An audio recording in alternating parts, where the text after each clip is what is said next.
El Señor esté con ustedes. Y con tu espíritu. Proclamación del Santo Evangelio de nuestro Señor Jesucristo según San Marcos. Gloria a ti, Señor.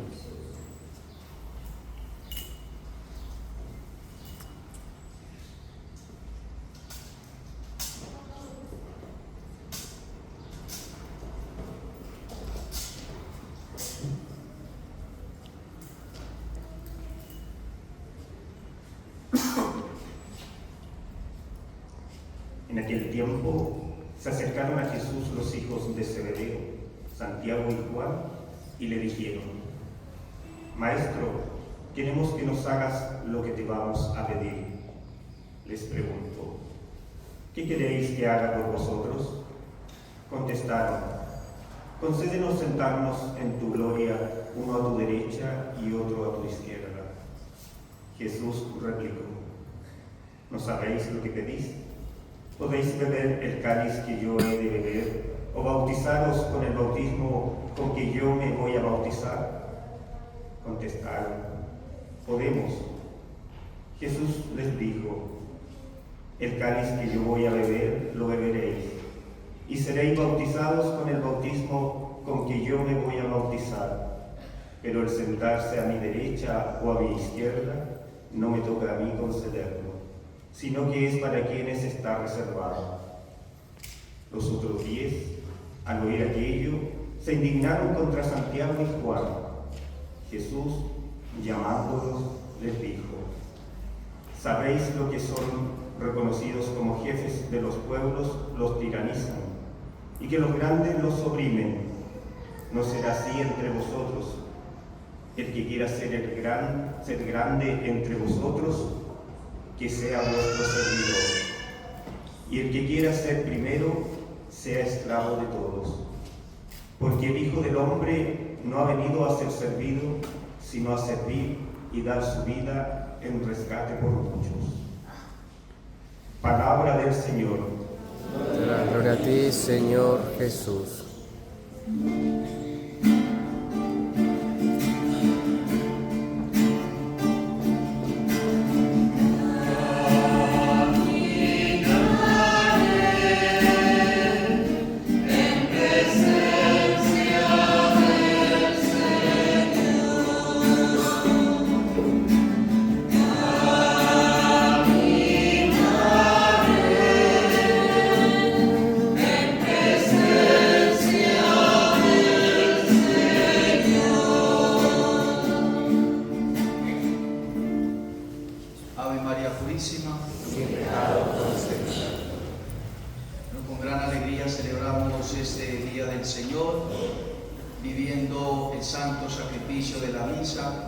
Para provecho de nuestras almas, provecho de nuestro corazón, y para disponernos a esa comunión que tendremos con el Señor, o que estamos teniendo, y para que sea muchísimo más eficaz, entonces pedirle a la Virgen María que nos dé la docilidad como se lo pedíamos en la oración colecta.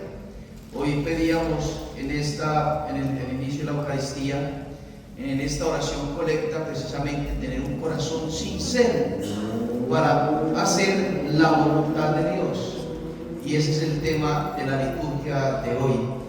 El Señor nos invita a hacer su voluntad, no a hacer nuestra voluntad, sino a hacer la voluntad divina. Y el Señor entonces nos presenta el libro de Isaías, que es un texto hermoso que se refiere en cierto sentido pues al pueblo de Israel, al siervo de Dios, a aquellos que el Señor ha llamado, pero también tiene el aspecto profético que habla del que vendrá a hacer la voluntad de Dios perfectamente, que es Jesús. Entonces nos dice el profeta Isaías: el Señor quiso aplastarlo con el sufrimiento. Si ofrece su vida en sacrificio de reparación, verá su descendencia, prolongará sus días, y la voluntad del Señor se cumplirá por medio de él. Entonces, pueden parecer palabras así durísimas. ¿Cómo así que el Señor quiere aplastar a su siervo? ¿Cómo es posible que el Señor nos quiera aplastar? Con el dolor, con el sufrimiento. Pero hay que entenderlo. El Señor lo que quiere hacer es hacerle entender al pueblo de Israel que debe vencer su orgullo y por ende vencer su voluntad y decidir hacer la voluntad de Dios. Porque el pueblo de Israel estaba acostumbrado a hacer su voluntad, quería hacer su voluntad, quería seguir caminando con Dios, quería tener al Dios verdadero, pero quería seguir haciendo su voluntad. Y entonces por eso el Señor, donde está pasando el pueblo de Israel por un momento de dolor, de sufrimiento, el Señor dice: el Señor quiso aplastarlo con el sufrimiento. Te le está permitiendo dolores, le está permitiendo sufrimientos para que Él se sienta necesitado, para que Él sepa y sea consciente de que es una criatura y que necesita de su Creador, y que como niño, que como niña debe hacer la voluntad de su Padre, y más en ese momento de dolor y de sufrimiento. Porque ¿cuál es entonces la finalidad de ese dolor y de ese sufrimiento? Que se ofrezca en sacrificio, en reparación de su mala conducta, pero entonces también que la voluntad del Señor sea cumplida por medio de Él. Es decir, la voluntad de Dios sea cumplida por medio del pueblo de Israel. Y por ende, el Señor, cuando viene, toma nuestra naturaleza, viene precisamente para hacer la voluntad del Padre, para hacer la voluntad de Dios. Porque no podemos aferrarnos a nuestras voluntades. Nosotros podemos pensar en una cosa, en la otra, en concebir, en tener explicaciones en una cosa y en la otra, y el Señor nos presenta su voluntad delante para que nosotros la realicemos. Y por eso el Señor entonces nos pone en este día la lectura del Evangelio, en este pasaje que ya conocemos, donde 3 apóstoles son los más cercanos a Jesús, y 2 de ellos hoy se acercan a Jesús para decirle maestro, porque cuando hay que pedir una cosa y esa cosa quizá está muy difícil que me la conceda, entonces uno hace todo lo posible por adornar lo que uno va a pedir, o tratar de manipular a aquel que me va a dar algo. Entonces se acercan los apóstoles y dicen: tú eres nuestro maestro. Maestro, como una maestro, le dice Santiago y Juan: queremos que nos conceda lo que te vamos a pedir. Tú eres nuestro maestro y nosotros queremos que tú nos concedas aquello que te vamos a pedir. Y no piden cualquier cosa, no piden algo sencillo, piden algo verdaderamente importante, algo que ya vamos a ver que es difícil uno pensarlo, pedirlo. Él les respondió: ¿qué quieren que haga por ustedes? Ellos le dijeron: concédenos sentarnos, uno a tu derecha y el otro a tu izquierda. Ya podremos nosotros aplicar este evangelio en muchísimas situaciones, pero digamos algo así como parecido: presidente, yo quiero que me nombres como ministro del Interior. Una plática por debajo, no, perdón, no se puede decir eso en público porque no están grabando. Quiero ser ministro del Interior, ministro de Defensa, quiero estar ahí cerquita a ti, tener poder. Al alcalde, decirle: aquí estoy para trabajar contigo. Algo así. Y entonces el Señor les dice: ustedes no saben lo que piden. Ustedes no saben lo que piden.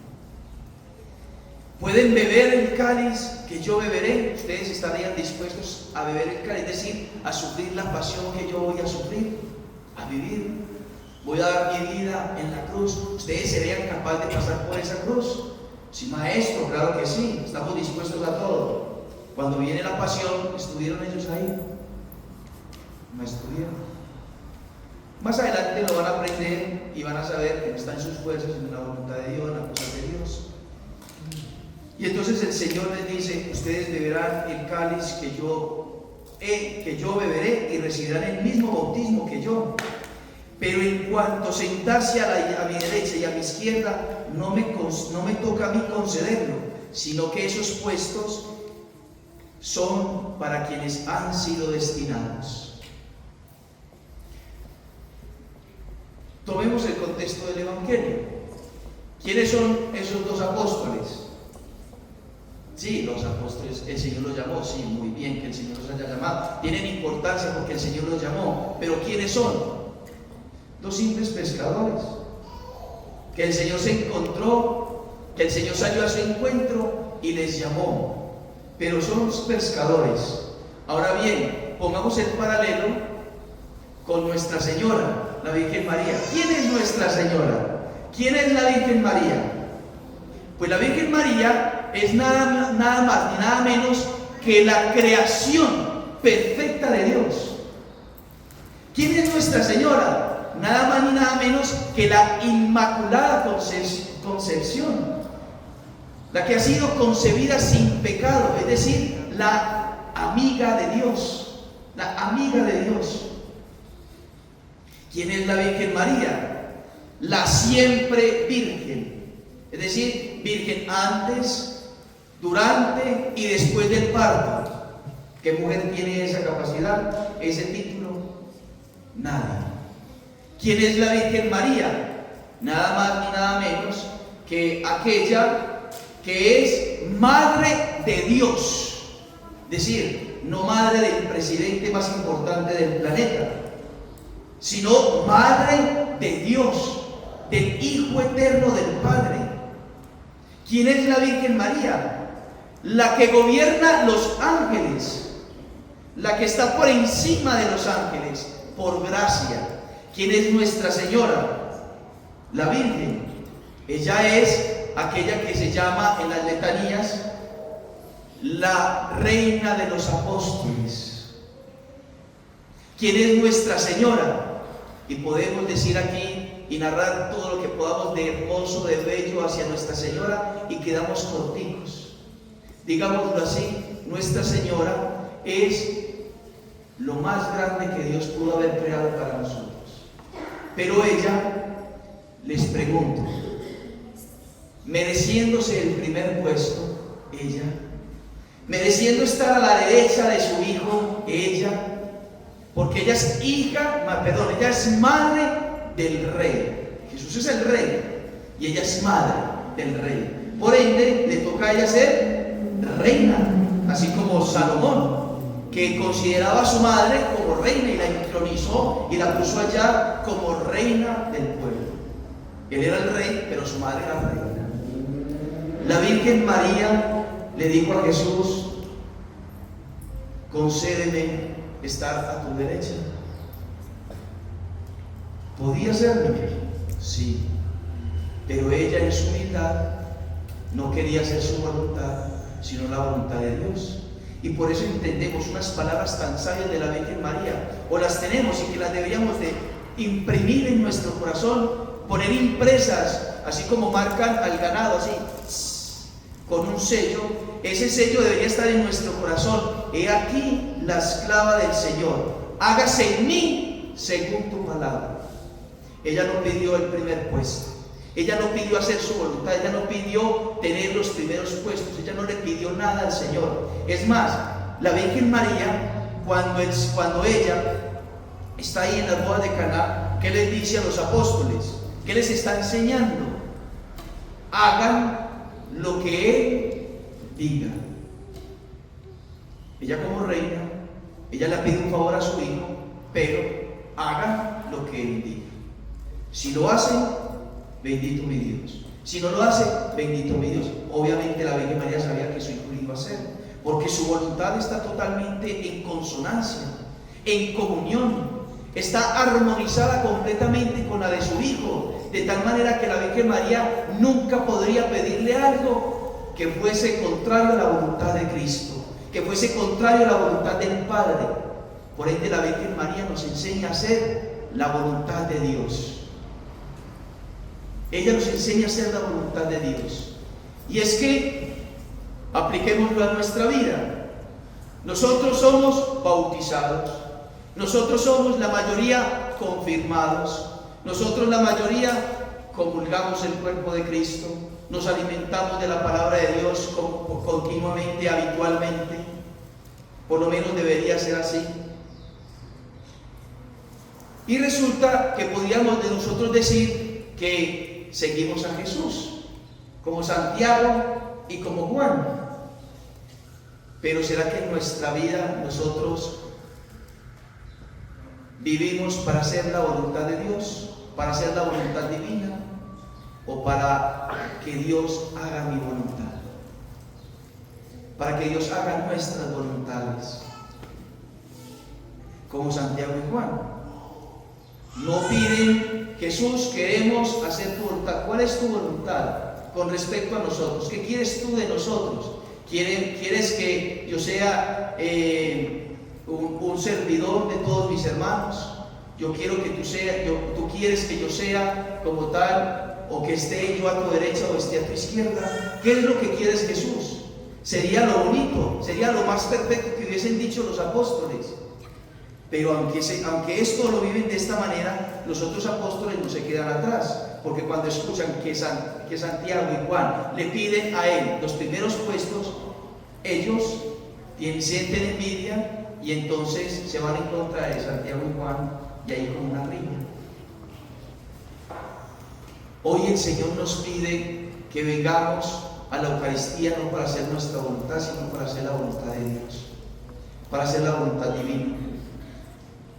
Nosotros, como Santiago y como Juan, podemos estar siguiendo a Jesús, pero estar haciendo nuestra voluntad. Que pudiésemos nosotros llamarnos católicos, andar con camándulas, con rosarios en nuestro cuello y poder estar haciendo nuestra voluntad. Podemos estar haciendo novenas, vigilias, tener escapularios, tener imágenes, tener un altar en nuestra casa como católicos, darnos la bendición, venir a la Eucaristía dominical o dentro de la semana y poder estar haciendo nuestra voluntad, poder estar siendo religiosos, pero acudiendo a la oración, acudiendo a la misa, acudiendo al rosario, acudiendo a la novena, para decirle al Señor: Señor, queremos que nos concedas lo que te vamos a pedir. Y quizá no estamos dispuestos a cambiar y a hacer la voluntad de Dios. Quizá Dios te pide más hijos. Quizá Dios te pide más tiempo para tus hijos. Quizá Dios te pide fidelidad en la misa dominical. Quizá Dios te pide más tiempo en oración. Quizá Dios te pide: confiésate, pero no mi voluntad.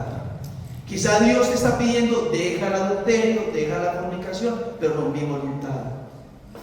Quizá Dios te está pidiendo que ames verdaderamente a tus padres y que le dediques tiempo y que los ames verdaderamente, que le obedezcas verdaderamente, pero no nuestra voluntad. Quizá Dios nos está pidiendo hacer su voluntad y nosotros hacemos caso omiso a lo que el Señor nos presenta y queremos seguir haciendo nuestra voluntad, pero no hay entonces una verdadera comunión. Y por ende entonces Santo Tomás de Aquino nos va a decir que para que haya una verdadera vida cristiana o para que haya una verdadera vida de oración, necesitamos tener 4 cualidades o 4 características, o digamos las 4 virtudes. La primera, para acercarnos a Dios, a la misa, al rosario, a la oración, para hacer su voluntad, nosotros debemos acercarnos con humildad, reconocer que somos criaturas, reconocer de que somos necesitados de Dios, que Él es nuestro Señor, que Él es nuestro Dios. Santo Tomás de Aquino nos dice: hay que ir a la oración con humildad. Segundo, hay que ir a la oración o tener vida y oración con perseverancia.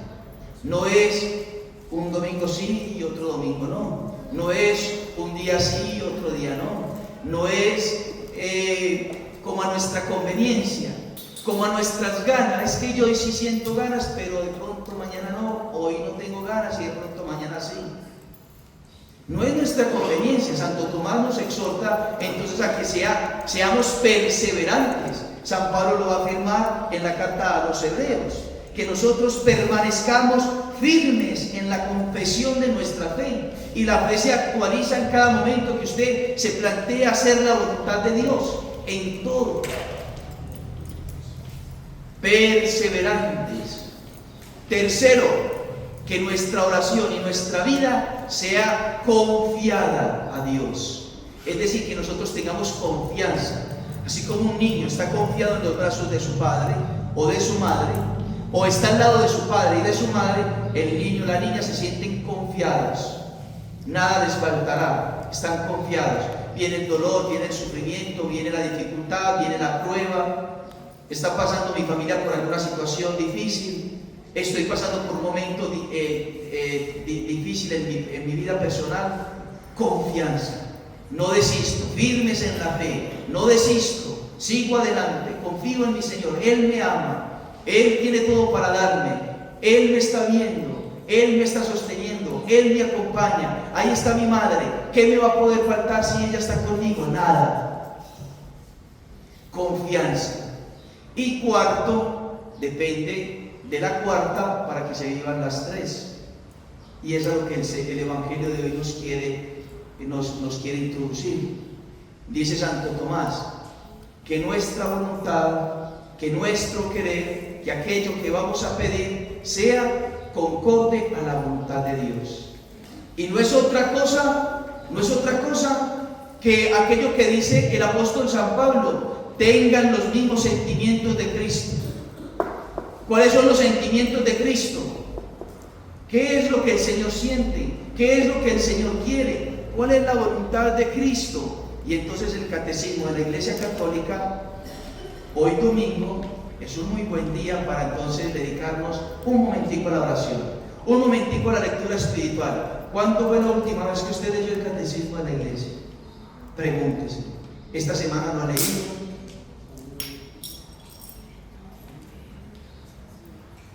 ¿Esta semana lo ha leído? Eso es un claro ejemplo de hacer nuestra voluntad y no la voluntad de Dios. Entonces dediquémonos esta semanita, hoy domingo, a dedicarnos a leer el numeral 28-22 al 28-24. Tres numerales del Catecismo de la Iglesia Católica. 28-22 y 28-24. ¿Y qué nos dice entonces acerca de hacer la voluntad de Dios? Nos pone como ejemplo a Jesús.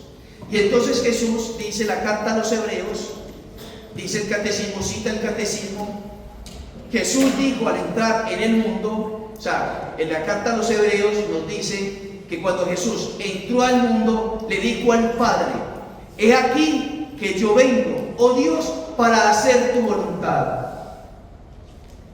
Hebreos 10:7. Solo puede decir, es decir, solo Jesús puede decir: yo hago siempre lo que le agrada a Él. Miren esto tan lindo de Jesús. Jesús vino a este mundo para hacer solamente aquello que le agradaba al Padre. No lo que le agradaba a Él, no lo que Él quería, sino lo que le agradaba al Padre. Quería agraciar al Padre con su vida. He aquí que estoy, Señor, para hacer tu voluntad. No se haga mi voluntad, sino la tuya. Es lo que nosotros rezamos en el Padre Nuestro. Padre nuestro que estás en el cielo, santificado sea tu nombre. Venga a nosotros tu reino. Hágase tu voluntad en la tierra como en el cielo. El catecismo está meditando esa frase. Hágase tu voluntad en la tierra como en el cielo.